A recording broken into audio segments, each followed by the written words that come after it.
السلام علیکم ورحمت الله وبرکاتہ. دا نننۍ ویډیو زمونږه د اولاد په باره کې ده، ځکه اولاد چې کوم دی دا زمونږه بهترینه سرمایه ده.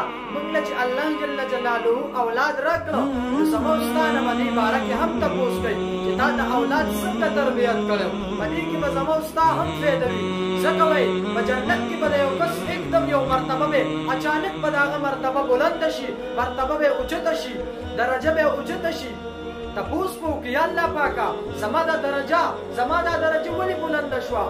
عرض به ورته وکړی شي چې تا پسې ستا اولاد تا پرېښی او تا وله صحیح تربیت کړی و، تا د اولاد داسې تربیت کړی و، هغه ته تا قرآن ښودلی و، هغه ته تا حدیث ښودلی و، هغه نه تا طالب علم جوړ کړی و، هغه نه تا یو عالم جوړ کړی، یو جید عالم دې جوړ کړی و. نن هغه تعالی د مغفرت دعا وغوښتله، نو د دې باوجود کله چې تعالی ستا اولاد ستا بچو چې کله تعالی د مغفرت دعا وغوښتله، ستا درجه مونږه بلنده کړه، نو موږ له پکار دي چې موږ یو داسې اولاد ته داسې تربیت ورکړو، داسې اولاد مونږه جوړ کړو چې هغه زموږ ستا دپاره صدقه جاریه شي، چې هغوی څه عمل کوي چې هغه مونږ ته د هغې ثواب را رسي. کم از کم بچو له تربیت پکار دی، بچو له ټیم ورکول دي. دا یوازې نه ده چې ته ورله ګټل کې او هغې خوري، دا هم پته باندې شته، خو د بچو دا حق هم پته شته. ته ورله نوم کې د ښایسته نوم وله کېده، دغه شان ښکلي اخلاق وله جوړ که، او دغه شان داسې تربیت وله وکړه چې ستا دپاره څه سرمایه وي، ستا دپاره صدقې جاریه وي.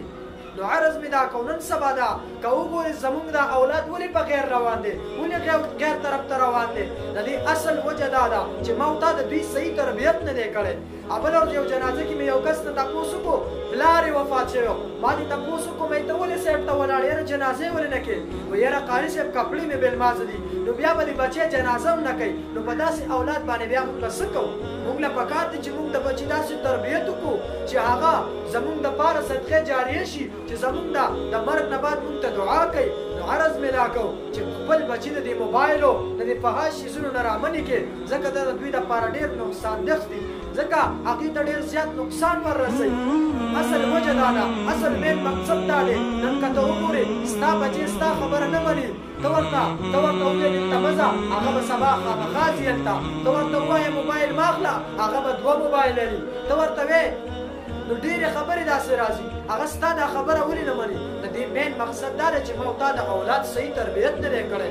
تاسو له پکار دي، موږ ټولو له دا پکار دي چې موږ د بچي موږ د اولاد داسې تربیت وکړو چې معاشرې ته څه وښیي، زموږ زړه یخوالی، زموږ د سترګو یخوالی پرې وشي، چې موږ هغه ته ګورو چې موږ خوشحالېږو.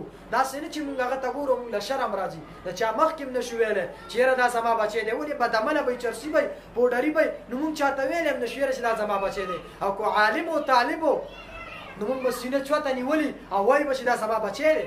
دا وګوره که نه علم یې وکړو، وګوره حفظ یې وکړو، دا زما بچی دی، زموږ به سترګې اوچتي.